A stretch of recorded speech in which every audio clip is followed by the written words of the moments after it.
What up, Cucks? It's your boy, The Hater, and it's day 2 of the 25 Days of Hate, brought to you by The Hater, who, as we all know, is the man. You understand what I'm saying? The Hater cannot be stopped. The Hater is just built different. I was thinking about that. Maybe I'll call my fans the Built Different crew, because we are a bit built different, you know, but I couldn't really get away from that Hateful Eight. You know, when I only had 8 fans, and you guys were the Hateful Eight, you know who you are.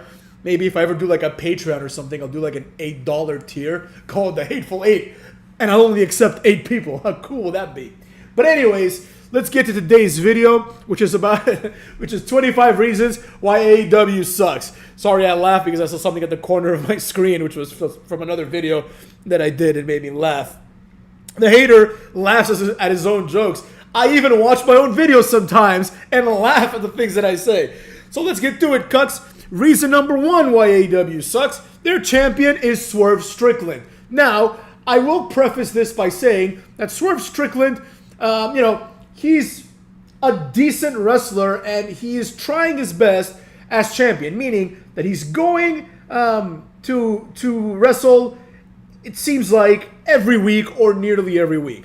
However, the problem is you can't just take somebody and put him in a tag team with, Bearcat Keith Lee, and then after that, have him become champion and not explain why he got better, right? Like, what did he do? You know what I mean? He was like on Elevation or whatever, and all of a sudden now he's like fucking here. He was on NXT 2 weeks ago, like tag teaming with Ashanti via Adonis, and now he's like supposed to be this main eventer. Doesn't make any sense. He's not good enough to do that. You could do that, let's say, with like Elijah Burke, like Jeff Hardy, you know what I mean? Christian Cage. You could do it with these kinds of guys, right? Because it's like, all right, like clearly they were being misused and they had breached a certain level, right? Christian was feuding for the world titles, on and off, right? Elijah Burke was completely repackaged. You know what I mean? Jeff Hardy was flirting with the top and he was massively over. But none of these things are true about Isaiah Swerve Scott, right? Or Swerve Strickland, whatever the fuck. This guy's got like 50 names, right? So none of these things are true, and AEW is completely shat the bed, and they have like the least credible champion maybe of all time, right? Like he just doesn't feel like a champion, right? Like when you turn it on and he comes out, you're like, oh, he's the main guy. You just immediately, that's what you think, Reason number 2, they pay too much money for boring ass wrestlers. Specifically here, I'm thinking Mercedes Moné, also known as Sasha Banks. I'm thinking Big Show and Mark Henry, whom they haven't used at all. You could have used these guys, right? You could have used Mark Henry and Big Show to put people over. I'm not saying so they could job to people, but my Powerhouse Hobbs Mark Henry idea, should have happened by now. What else? Reason number 3, they are a lesser version of WCW, right? They really want to beat WCW very, very badly, right? But they're not. You know what I'm saying? What else? Reason number where are we? Reason number 4. They are a lesser version of TNA, right? They're not even good enough to be TNA. You know what I'm saying? So with all that being said, what can we do about that, right? What can we do? They're trying to do the TNA thing, which is they start, hiring new people, and they're hoping that works. They're hiring old WWE guys as new wrestlers for them, but it's not working out, which leads us to reason number 5. They will never compete with WWE, right? People thought that they could, but they can't, which is part of reason 6. People actually thought that they would be able to compete with WWE. Remember those days? Do you remember? Remember those days when people actually thought, oh my God, now, there's finally competition back in wrestling. It's just another TNA ripoff. You know what I mean? Like, they're not real competition, right? As a matter of fact, TNA was better competition. I remember when I was in Chicago, like I said in my other video, after watching the pay-per-view, I was just watching there, and when I went outside after the pay-per-view was over, these two guys were like, now it's almost even. And I'm like, okay. You know what I'm saying? It is what it is. They really thought that because Adam Cole and Daniel Bryan debuted and that they have CM Punk, that now, the playing field is even. But like literally all three of these guys have done fucking nothing since that day. Like Adam Cole has done nothing at all. Daniel Bryan has done nothing at all. And CM Punk, even though he was champion a few times, he's done nothing at all, and he's left. So there you have it, cucks. Reason number 7. They have meaningless matches that are inexplicably thrown together. Reason number 8. The ranking system was a disaster and a total abject failure. Let's be real. The ranking system did not work out. I always thought it was a horrible, horrible idea, but, what can you do, right? That's what they went for. But the problem is, once they went for it, they have to follow through with that shit. Last episode of Dynamite, there was a 4-man match. One of the dudes in the match was Jay Lethal, who I'm pretty sure hasn't been on TV for like a year. So how is Jay Lethal in a number 1 contenders match for one of the mid-card titles, right? In what world does Jay Lethal get this boost, right? Why? What did he do? Cucks, you know what I'm saying? So with all that being said, that makes no sense to your boy. Reason number 9. Kenny Omega, who was supposed to be their big star, hasn't been around in forever. Now, apparently he's sick, he's dealing with diverticulitis, and I hope he gets better, so I can't really blame that on him. I have to blame it on AEW, right? When one star goes away, you gotta make a new star. And we're gonna get to that later, motherfucks. Reason number 10. People have already left this BS company for greener pastures. There you go. We have many people like CM Punk, Cody Rhodes, that have left the company and gone to WWE, which means the company is on a downward trajectory, right? You need really tight management of such a company for it to be a success. And tight management, they do not have. Reason number 11, speaking of people that have left, they fumbled the bag big time on Jade Cargill. Jade Cargill could have been their main star. I'm talking both men and women. She could have been the draw, but they're too busy pushing the Statlander broad, whose gimmick is she's an alien, and Thunder Rosa, who's there like 1 week and then she goes away for 7 months. So that's what you get. You reap what you sow, motherfucks. Reason number 12. They do not fundamentally understand how wrestling works, right? They don't get it. They think wrestling is about the in-ring product. That's why you can have a 4-way match, involving Jay Lethal, right? And the presentation of it is just like a bunch of people are going to do a bunch of spots, and one of them is going to win, and then they're going to go wrestle the champion. That's not what wrestling's about. Wrestling has never been about the in-ring product, right? But they think it is. And they're operating under that presumption, which is why they are largely failing, in my opinion, up in this piece. You know what I'm saying? Reason number 13. They have no signature anything of value, right? So, for example, TNA had the very innocuous but very important 6-sided rings, right?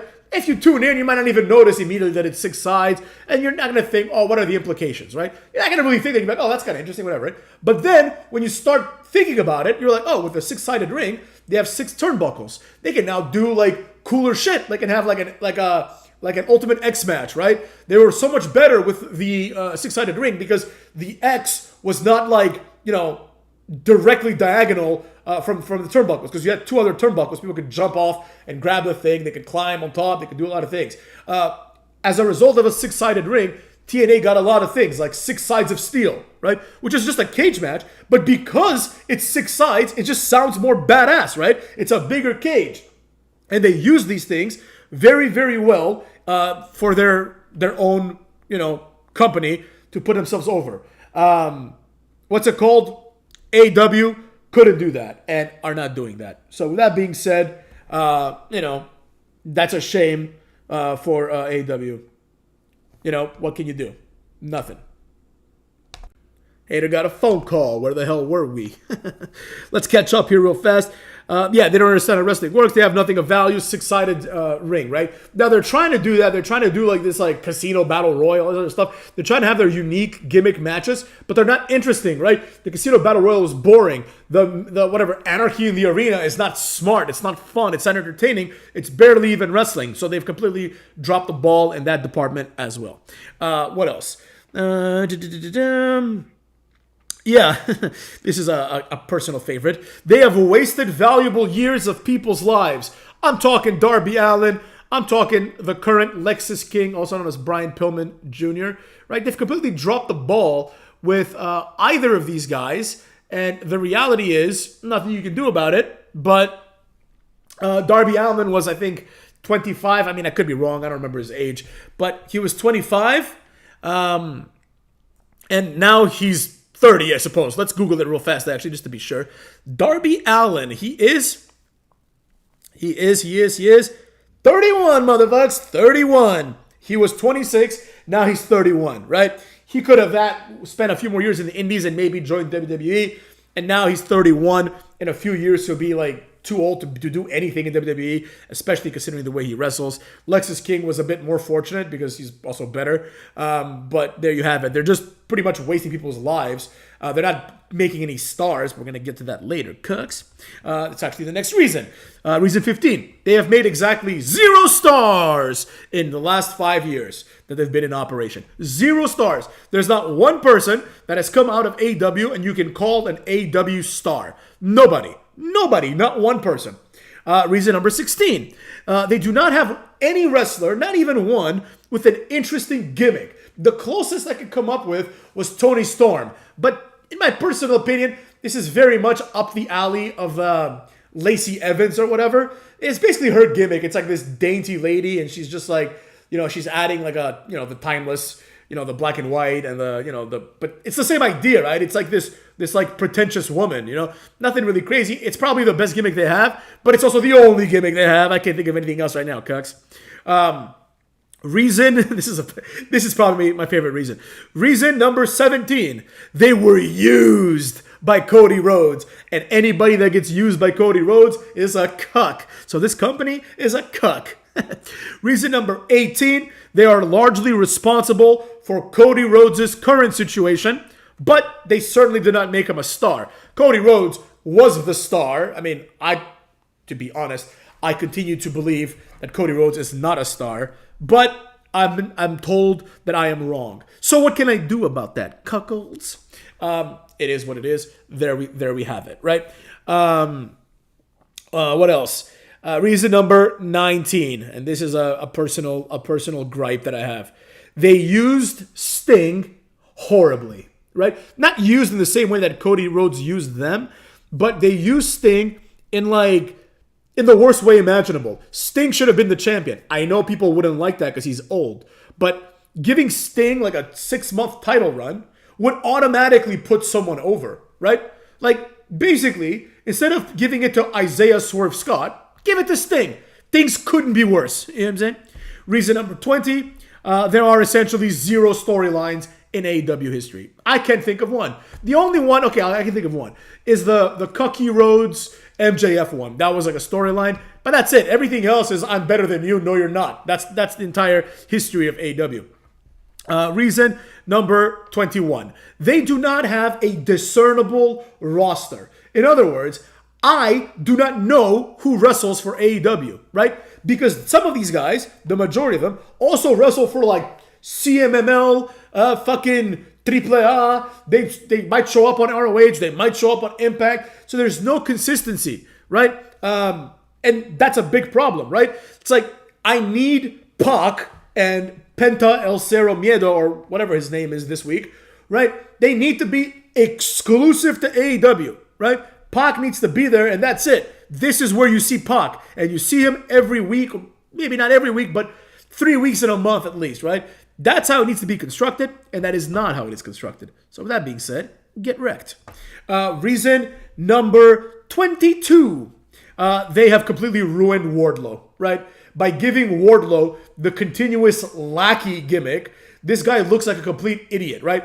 With MJF, okay, they did it once. Everybody knew what was going on. But he basically learned nothing from being MJF's lackey. He's now the lackey of another person. And now he's just a lackey. It's like, I can never believe now that all of a sudden Wardlow is going to go off on his own and be like his own man. I just cannot believe it, right? It's the same thing when Brian Cage jobbed out to Tessa Blanchard. He's never been the same again, right? That was a big mistake that he made in allowing Tessa Blanchard to pin him. He should have just been like, I'm not doing this shit. You know what I'm saying? Absolutely not.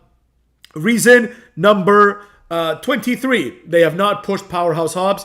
And in my opinion, That is indefensible.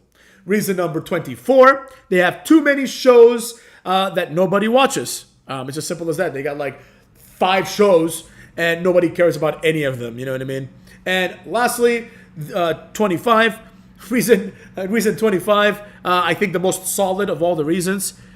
They are dwindling in the ratings, motherfuckers. This company is in the worst shape it's ever been. So what does that tell us? That tells us that this company cannot get it done. It's over, motherfuckers. It's over. And those have been your 25 reasons why AEW sucks. There you go. And day 2, fuck you. You know what I'm saying? We're done with day 2 of hate. Because as we've already established earlier in this video, we and the hater himself are just built different, motherfuckers. Built different.